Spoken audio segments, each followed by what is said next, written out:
السلام علیکم ناظرین، امید کرتا ہوں آپ خیریت سے ہوں گے۔ اگر آپ کو ہماری ویڈیو اچھی لگے تو پلیز لائک کر دیں، سبسکرائب کر دیں، اس سے ہماری حوصلہ افزائی ہو جاتی ہے، آپ کا کچھ نہیں جاتا۔ تو چلیے آج کی ویڈیو سٹارٹ کریں۔ نام مہیش مہتا ہے اور میں ریٹائرڈ پرسن ہوں۔ استنبول ترکی کی بات کرتا ہوں۔ استنبول میں اور ٹاپ کاپی پیلیس میں، ٹاپ کاپی میوزیم میں کئی چیز رکھی ہوئی ہے، کعبہ شریف کی اور آخری رسول کی چیزیں، پھر آخری رسول کے کمپینینز کی چیزیں، خلیفہ جو چار ہیں ان کی چیزیں اور کئی رسول کی چیزیں ہیں۔ تو موسیٰ علیہ السلام، ابراہیم علیہ السلام، داؤد علیہ السلام اور یحییٰ علیہ السلام کا وہاں چیز رکھی گئی ہے۔ تو یہ جو موسیٰ علیہ السلام کی لاٹھی ہے، جو عصا، اور داؤد علیہ السلام کی جو سوڑ ہے، مطلب تلوار، تو کیا ریئل ہے، ان کے ٹائم کا یوز کیا ہوا ہے؟ مہیش بھائی نے سوال کیا ہے کہ وہ توپٹا کے میوزیم گئے تھے استنبول میں، ترکی میں، اور الحمدللہ اللہ نے مجھے بھی موقع فرمایا۔ اس سال ہی چند مہینے پہلے فروری مارچ میں بھی گیا تھا کوپٹا کی میوزیم میں، ترکی میں مجھے بلایا گیا تھا۔ مہیش بھائی صاحب پوچھ رہے کہ وہاں کئی چیزیں ہیں اللہ کے، موسیٰ علیہ السلام کی، اور موسیٰ علیہ السلام کی لاٹھی ہے، کیا وہ لاٹھی صحیح ہے؟ Is it original? میں نے بھی وہ لاٹھی کو دیکھا، یہ سوال میرے دماغ میں بھی آیا، یہ سوال جو آپ کا ہے میرے دماغ میں بھی آیا، لیکن جواب ملا صحیح ہے نہیں، کوئی فرق پڑتا نہیں۔ لاٹھی صحیح ہے یا غلط فرق نہیں پڑتا ہے، فرق یہ پڑتا ہے کہ اللہ نے جو ہدایت دی اس قرآن میں وہ صحیح ہے، وہ محفوظ ہے۔ وہ لاٹھی سے دین ذرا بھی بدلے گا نہیں، ہسٹوریکل ویلیو ہو سکتی ہے، اس میں کئی چیزیں ہیں، جیسا آپ نے کہا خلفاء راشدین کے، حضرت ابوبکر، حضرت عمر رضی اللہ عنہ، ان کی کئی چیزیں، لیکن اس سے ہمیں کوئی فرق نہیں پڑتا۔ ہسٹوریکل ویلیو شاید جاننے کے لیے کیا کرنے پڑیں گا، کیونکہ میں بھی ماشاءاللہ ایک میڈیکل ڈاکٹر ہوں، سائنس کے طالب علم ہوں، آپ کو کرنے پڑیں گا کاربن ڈیٹنگ۔ کاربن ڈیٹنگ ایک ٹیکنالوجی ہے C14، وہ کاربن ڈیٹنگ سے ہم کو پتا چل سکتا ہے کہ وہ چیز ہے وہ کتنی پرانی ہے۔ تو اگر ہم کاربن ڈیٹنگ کرتے ہیں اس لاٹھی پہ اور پھر پتا لگتا ہے کہ وہ ہزاروں سال پرانی ہے، موسیٰ علیہ السلام کتنے ہزار سال پہلے ہمیں پتا ہی نہیں، قرآن میں اس کا ذکر نہیں، بائبل کے ذریعے پتا چلتا ہے کہ وہ تقریباً 1400 سال عیسیٰ علیہ السلام کے پہلے آئے، عیسیٰ علیہ السلام تقریباً 2000 سال پہلے آئے، تو بائبل کے مطابق موسیٰ علیہ السلام 3400 سال پہلے آئے، لیکن قرآن میں اس کا ذکر نہیں کون سے دور میں آئے۔ اور اگر بائبل کا حوالہ لیں گے تو سائنٹیفکلی میچ ہوتی ہی نہیں، کبھی فلڈ آیا کبھی ایجپٹ ہے، ان سائنٹیفک ہے۔ تو آپ کو پہلے کاربن ڈیٹنگ کرنے پڑے گا اس لاٹھی پہ، ان لوگ اجازت دیں گے کیا نہیں مجھے پتا نہیں، اس کاربن ڈیٹنگ کرنے کے بعد آپ کو پتا چلے گا کتنے سال، لیکن مجھے ابھی بھی نہیں پتا ایگزیکٹلی کتنے سال پہلے موسیٰ علیہ السلام آئے، لیکن ایز اے ہسٹوریکل ریکارڈ کوئی کرنا چاہتا کر سکتا، لیکن مجھے ایز اے مسلم میرے ایمان میں کوئی فرق نہیں پڑتا ہے۔ موسیٰ علیہ السلام کا جو ذکر قرآن مجید میں وہ صحیح ہے، اور جو ہدایت جو موسیٰ علیہ السلام کے ذریعے میں ملی، اللہ تعالیٰ جو دیتا ہے موسیٰ علیہ السلام کے ذریعے، وہ مجھے پتا ہے، اس کے اوپر عمل کرنا چاہیے۔ وہ لاٹھی صحیح ہے کہ نہیں ہے، وہ خلفاء راشدین کی چیزیں صحیح ہے کہ نہیں ہے، ہمیں کوئی فرق نہیں پڑتا ہے، اور فرق نہیں پڑنا چاہیے۔ ہمیں دیکھنا چاہیے ان کا پیغام کیا ہے اور ان کے پیغام کے عمل کرنا چاہیے۔ Hope answer the question. Mic number 2 میں جو بھائی ہیں سوال کیجیے۔ My name is Rohit Gandhi. I am second year engineering of VXTC. I want to ask that is Salah is important that much that can we leave our colleges and lectures? It's possible that we have lectures and classes all the time, so we should leave that. Or my second question is, the Sunni and that Shia are not joining that in Salah, so what should be done with them?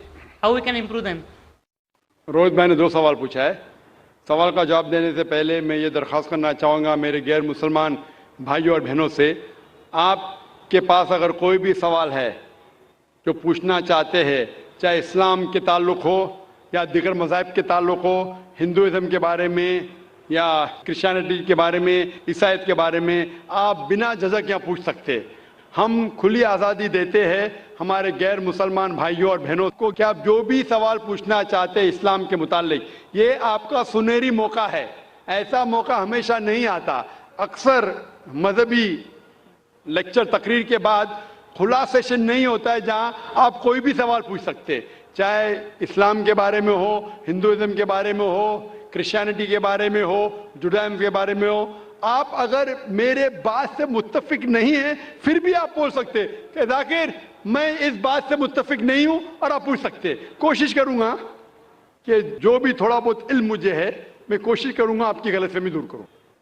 میں نے سوال پوچھا کہ ہمارے college میں lectures ہوتے ہیں اور کیا ہم صلاح پڑھنے کے لیے لیکچر کو ترک کر سکتے ہیں، لیکچر کو چھوڑ سکتے ہیں؟ اور روہت بھائی نے کہا کہ وہ سیکنڈ ایئر انجینئرنگ میں ہے. میں آپ سے کہنا چاہتا ہوں کہ 20 سال پہلے میں بھی کالج میں تھا، 20 سال پہلے میں بھی کالج میں تھا، میں بھی اس دور سے گزرا. الحمدللہ ثم الحمدللہ کالج میں الحمدللہ نماز میں پڑھتا تھا. کالج میں جب آپ جاتے ہیں بریک ہوتی ہے، اور کالج کا ٹائمنگ کیا ہوتا ہے؟ ادھر 7 سے 1 تک ہوتا ہے، یا ہو سکتا ہے 8 سے لے کے 4 تک کے جو بھی ٹائم ہے. لنچ بریک تو ملتا ہے. جب آپ کو لنچ بریک ملتا ہے اس بریک میں آپ لنچ کے ساتھ نماز بھی پڑھ سکتے، صلاح بھی پڑھ سکتے. ہو سکتا ہے کہ کالج کے ایسے ٹائمنگ ہو کہ آپ اگر مسجد نزدیک ہے تو مسجد میں جائیے، مسجد نزدیک نہیں ہے تو اس کالج میں اگر کچھ مسلمان بھائی ہے ان سے بھی کہیے اور جماعت بنا سکتے. لیکن صلاح چھوڑنے کی اجازت آپ کو نہیں ہے. یہ پڑھنا فرض ہے، اور بے شک وداؤٹ اینی پرابلم آپ پڑھ سکتے. آپ جا کے بوائز کامن روم میں پڑھ سکتے، گرلز کامن روم میں پڑھ سکتے. صلاح چھوڑنے کی اجازت نہیں ہے. مسجد قریب ہے تو مسجد میں جائیے، صلاح چھوڑنے کی اجازت نہیں ہے. آپ کہہ رہے تھے کہ کوئی سنی حضرات ہے، کوئی شیعہ حضرات ہے جو پیر سے پیر نہیں ملاتے. قرآن مجید میں سنی شیعہ نہیں ہے، مسلم ہے. مسلم اسے کہتے ہیں جو اپنی زندگی اللہ کے حکم اور فرمان کے مطابق بسر کرتا ہے. جو انسان اپنی زندگی اللہ کے بتائے ہوئے راستے پہ چلتا ہے اسے کہتے ہیں مسلم. تو جو آدمی نماز پڑھتا ہے، میں نے آپ سے ذکر کیا، اللہ سبحانہ تعالیٰ کم از کم 12 جگہ کہتے ہیں قرآن مجید میں اطیعوا اللہ اور اطیعوا الرسول، obey Allah and obey the messenger. سورہ نساء سورہ نمبر 4 آیت نمبر 59 اور 12 جگہ کا ذکر میں نے کیا. ہمیں اللہ اور اللہ کے رسول کی اطاعت کرنا چاہیے. اور اللہ کے رسول فرماتے ہیں کہ آپ اس طرح نماز پڑھو جس طرح آپ مجھے نماز پڑھتے ہوئے دیکھتے ہیں. یہ حدیث بخاری کی کتاب الاذان کی چیپٹر نمبر 18 حدیث نمبر 604. اور پھر سے دہرایا گیا صحیح بخاری میں جلد نمبر 9 حدیث نمبر 352 352. اور اللہ کے رسول فرماتے ہیں کہ نماز کے وقت صحیح بخاری میں جلد نمبر 1 کتاب الاذان چیپٹر 75 حدیث نمبر 692 کہ جب آپ نماز پڑھتے ہیں، حضرت انس فرماتے کہ ہم صحابہ کے کندھے ملتے تھے دوسرے صحابہ کے کندھے سے، ہمارے پیر ملتے تھے ہمارے صحابہ کے پیر سے. اللہ کے رسول فرماتے سنن ابو داؤد میں صحیح حدیث ہے جلد نمبر 1 کتاب الصلاح چیپٹر 245 اور حدیث نمبر 666. اللہ کے رسول فرماتے کہ بیچ میں جگہ مت چھوڑو، جگہ کو کم کرو اور شیطان کو بیچ میں مت آنے دو. اس کا مطلب ہمیں کندھے سے کندھا ملانا چاہیے. جو انسان اپنے آپ کو مسلمان کہتا ہے اور کندھے سے کندھا نہیں ملاتا ہے صلاح کے وقت اور پیر سے پیر نہیں ملاتا ہے، وہ اللہ کے رسول کی نافرمانی کر رہا ہے، وہ صلاح صحیح طریقے سے نہیں پڑھتا ہے. تو شاید ان لوگوں کو یہ اللہ کے رسول کی حدیث کے بارے میں پتہ نہیں ہوگا. تو ہماری کوشش ہے کہ ان مسلمان کو بتائے کہ اللہ کے رسول کی حدیث ہے کہ کندھے سے کندھا ملاؤ، پیر سے پیر ملاؤ، نماز پڑھتے وقت یہ فرض ہے. Hope the answer the question.